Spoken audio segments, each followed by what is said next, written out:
Right, in this video tutorial, I'm just going to show you how to work with strings inside Game Launcher Creator for your launcher.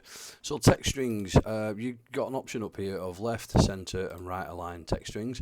So if you wanted to insert a center string, you just double click it like that and it comes up with new text string and a bounding box showing the size of this text string. So you can move this around like all the other objects, you can resize it. And more importantly, you can go to the settings of the object. So let's cover that now. So when you click on the settings of the text string object, first of all, you can choose the font. So let's just choose something a little bit funky. Let's go with, I've got lots of fonts installed here. Let's go with Malgun Gothic. Let's go with that. So we'll give it a size of 12. Colours, and then we can choose the text colour. So I'm just going to go for a very light shade. Let's go for yellow.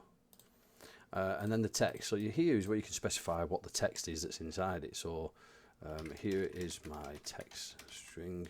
You can even use multi-line, so you can hit enter to go down lines. This string is a centered string.